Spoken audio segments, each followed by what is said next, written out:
जो साधक अध्यात्म के पथ पर आगे बढ़ना चाहते हैं उनके लिए पूज्य श्री उड़िया बाबा जी ने महत्वपूर्ण उपदेश दिए।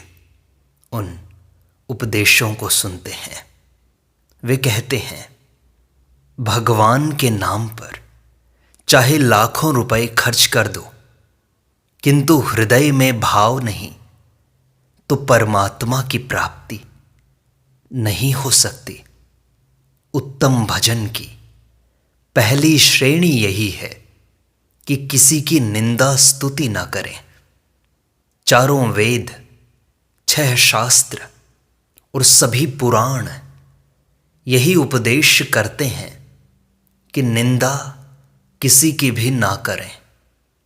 मनुष्य एक ही शौक रख सकता है, 2-4 नहीं।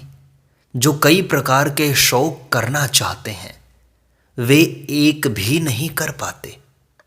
यदि विचार में मन लगता है तो विचार ही करता रहे, किसी दूसरे साधन की ओर ना जाए। मन से किसी का बुरा न सोचे और दीनों की सेवा करे। यही सब कुछ है। संसार में सबसे कठिन काम सेवा है। मनुष्य भजन और ध्यान तो कर सकता है, किंतु सेवा करना कठिन है।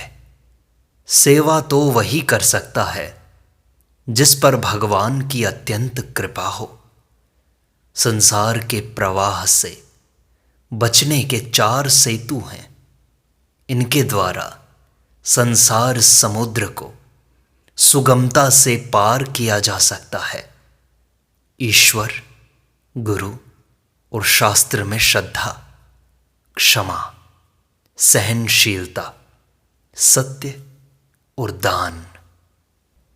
ध्यान रखो, शरीर के लिए आहार है, आहार के लिए शरीर नहीं है। भक्त सच्चे शास्त्रों, सत्संग, सदालोचना, सद्विचार और सत्कर्म की सहायता से भगवान के प्रेममयत्व, मंगलमयत्व, सर्वमयत्व और ज्ञानमयत्व का अनुभव करने के योग्य होता है। भगवद विषय का प्रश्नकर्ता, उत्तरदाता और श्रोता तीनों ही पवित्र हो जाते हैं। चेष्टाहीनता, मौन और प्राणायाम से क्रमशः शरीर, वाणी और मन वशीभूत होते हैं। गृहस्थ संबंधी जितने भी कार्य होते हैं उन्हें यदि यथा समय नियमानुसार संपादित किया जाए तो भजन में सहायता मिलती है।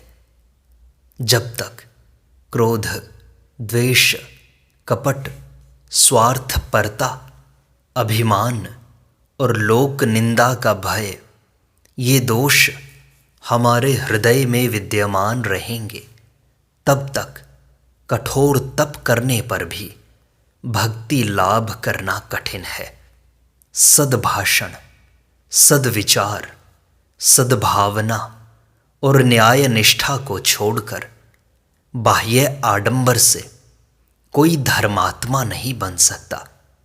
देह में अहमता और भोग्य पदार्थों में ममता, ये ही दुख के प्रधान कारण हैं। लोग इन अहमता, ममता को लेकर ही सुख पाना चाहते हैं, परंतु इनसे तो वे उल्टे दुख में ही पड़ जाते हैं। घोर दुख को भोगने लगते हैं। सुख उनके पास भी नहीं आता। इसलिए अहमता, ममता, इनको त्याग कर तुम सुख पा सकते हो। राग द्वेष, इन दोनों को ही छोड़ दोगे तभी कुछ लाभ हो सकेगा। गुरु नानक साहब कहते हैं, राग द्वेष दोनों खोइए, खोजिए पद निर्वाण। नानक कहे पथ कठिन है, कोई कोई गुरुमुख जान। दूसरों का अनिष्ट चिंतन, पर धन की इच्छा और शरीर में आत्मबुद्धि, इनसे मानसिक शांति नष्ट हो जाती है। इसलिए इन बातों से बचना चाहिए। यदि कोई क्रोध से तप रहा है तो उसका भजन किस काम का? उसका तो सब कुछ किया कराया नष्ट हो जाता है। काम, क्रोध और लोभ तो सारे भजन को नष्ट कर देते हैं। देखो, एक संत ने कहा है, कामी क्रोधी लालची इनसो भक्ति न होए। भक्ति करे कोई सूरमा, जाति वरन कुल खोए। भजन का फल तो शांति है, और शांति यही है कि तुमसे कोई 10 बात कह जाए, फिर भी तुम हंसते रहो, मुस्कुराते रहो, उसे कोई जवाब न दो। सारे दिन बातें तो करो अद्वैत की, और जहां तहां लड़ते झगड़ते डोलो, तो इससे क्या होना जाना है? अरे, तुम्हें जो गाली देता है वह तो तुम्हारा संकल्प मात्र है। उसे तुम अपना शत्रु क्यों समझते हो? कुसंगी और सत्संगी एक से नहीं होते। जो काम क्रोध के अधीन है और दूसरों से झगड़ा करता है वह कुसंगी है, और जो सबकी सह लेता है वह सत्संगी है। सहनशीलता ही साधक के लिए सबसे पहला साधन है। हमारा भावी जीवन बहुत कुछ हमारी भावनाओं के अधीन है। हमारी जैसी भावना होगी वैसे ही हम बन जाएंगे। यदि हम नीच भावनाएं रखेंगे तो नीच से नीच हो जाएंगे, और उच्च भावनाएं रखेंगे तो ऊंचे से ऊंचे चढ़ जाएंगे। इसलिए यथासंभव उच्च और शुभ भावनाओं का पोषण करना चाहिए। अच्छे अच्छे साधकों से भी मिथ्या भाषण और व्यर्थ भाषण इत्यादि कई प्रकार के वाणी दोष हो जाते हैं।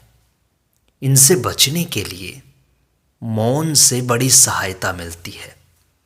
किंतु जो लोग केवल दिखाने के लिए मौन रहते हैं, उनका मौन तो ढोंग ही है। साधन तो अपने लिए ही होना चाहिए, तभी उससे लाभ होता है।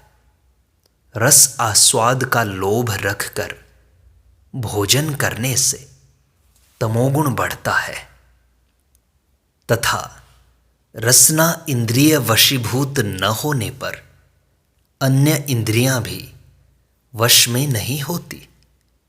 संध्या के समय भोजन नहीं करना चाहिए।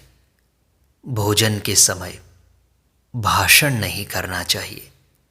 भोजन के समय हाथ पैर धोने चाहिए तथा पवित्र वस्त्र धारण करके पवित्र स्थान में उत्तर अथवा पूर्व की ओर मुंह रखकर भोजन करना चाहिए। तामसिक भोजन सर्वथा वर्जनीय है। दूसरों के अवगुण देखना अवनति का ही कारण है, तथा प्रत्येक व्यक्ति से गुण ग्रहण करना उन्नति का कारण है। राग द्वेष, अल्प ज्ञान और अभिमान ये जीव के बंधन हैं। कुचिंता, कुप्रवृत्ति और कुसंग अवनति है, तथा सत्य चिंता, सत प्रवृत्ति और सत्संग उन्नति का उपाय है। विश्वास ही फल लाभ का उपाय है। देवता, वेद, गुरु, मंत्र, तीर्थ, औषधि और महात्मा ये सब श्रद्धा से फल देते हैं, तर्क से नहीं। अनेक विघ्न होने पर भी जो धीर कर्तव्य से चलायमान नहीं होता, वही भगवान का कृपा पात्र है। दया, तितिक्षा, संयम, वैराग्य, अमानित्व, अदम्भित्व, शिष्टाचार, सत्यपरायणता, सदाचार, असूया रहित, उत्साह, अध्यवसाय और अव्यभिचारिणी भक्ति, ये सब उन्नति के लिए आवश्यक हैं। अधिक भाषण करना मिथ्यावादी का चिन्ह है। हास परिहास करना, तमाशा देखना, छल से बात करना और अन्याय से दूसरों का धन हरण करना अभक्तों के लक्षण हैं। दूसरों की समालोचना न करना वैराग्य का लक्षण है। विद्वान होकर शांत रहना अर्थात वाद विवाद न करना श्रेष्ठ पुरुषों का लक्षण है।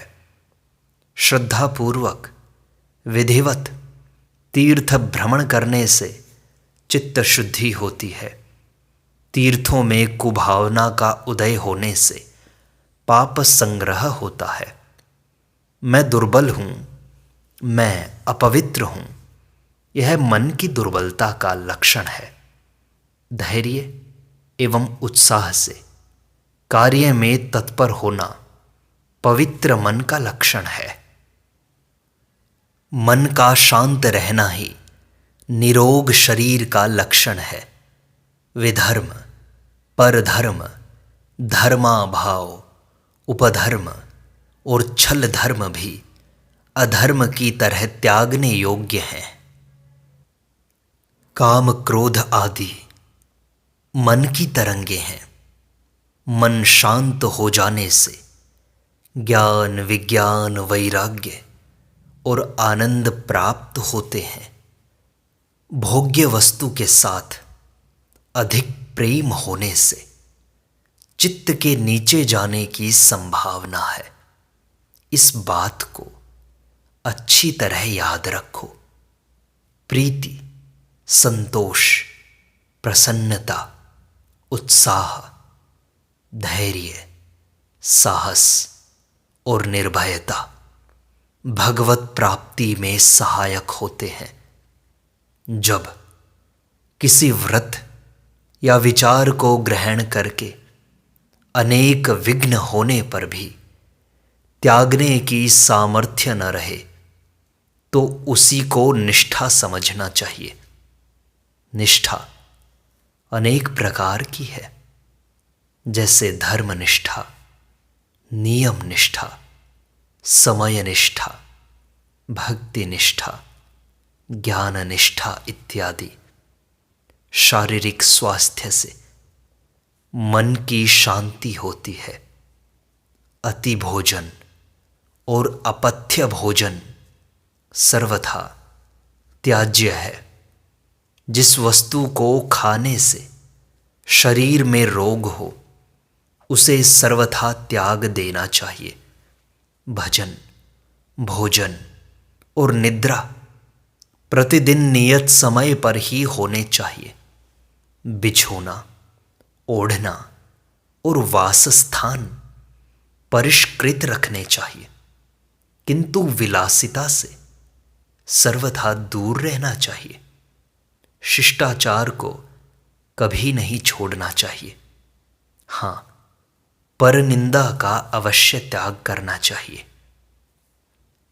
आलस्य सबसे अधिक विघ्न कारक है। आलस्य से शरीर और मन दोनों ही दुर्बल होते हैं। जिस समय विघ्न उपस्थित हो उस समय सरल भाव से भगवान की प्रार्थना करनी चाहिए। इष्ट देव में प्रेम होने से निद्रा नहीं आती। विश्वास और निर्भरता होने से निद्रा आदि संपूर्ण दोष दूर हो जाएंगे। निद्रा, घृणा, द्वेष और अभिमान जीव के लिए बंधन की श्रृंखला है। समय व्यर्थ नहीं बिताना चाहिए। जिस समय कोई काम न हो उस समय जप कर लो, मानसिक पूजा कर लो या सद्ग्रंथों का पाठ कर लो। मन में कुत्सित चिंता उत्पन्न होने से उसके हटाने के लिए जप या धर्म चिंता या वैराग्य भावना करनी चाहिए।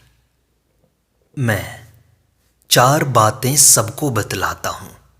सहन शक्ति, निरअभिमानता, निरंतर नामस्मरण और भगवान अवश्य मिलेंगे, इस बात में पूर्ण विश्वास।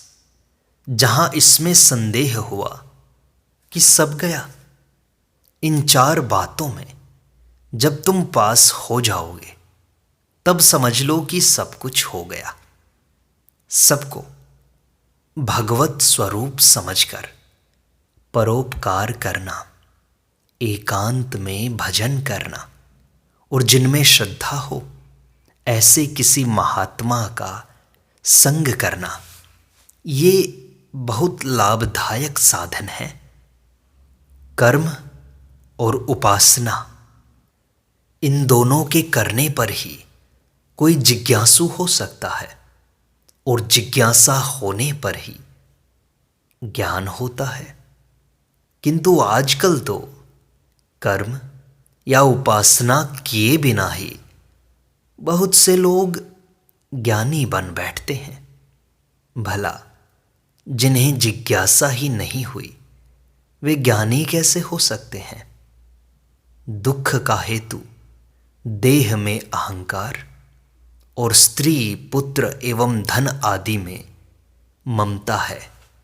अहमता स्थूल, सूक्ष्म और कारण तीनों देहों में होती है। जीव इन अहमता ममता को लेकर ही सुख पाना चाहते हैं, परंतु ये तो दुख की खान है। यदि तुम्हारे फोड़ा है तो इसकी चिंता मत करो कि हुआ क्यों, बस इसी का उपाय करो कि वह अच्छा किस प्रकार हो। फोड़ा क्यों निकला इसका निर्णय तो चिकित्सक करेगा। इसी प्रकार सारी शंकाओं को छोड़कर यह सोचो कि हमारा उद्धार कैसे होगा। 3 बातें सदा याद रखनी चाहिए।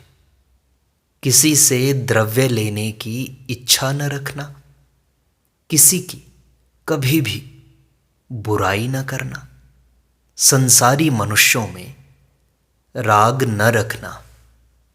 3 बातों का और ध्यान रखो। कम बोलना, कम खाना, कम सोना। जो भी काम करो नियम से कर लो। भगवान ने भी नियम को अपना स्वरूप ही बताया है। यह नहीं करना चाहिए कि आज तो 4 मालाएं जप ली और कल एक ही जपी। इस प्रकार कोई नियम न रहने से किया कराया सब निष्फल हो जाएगा।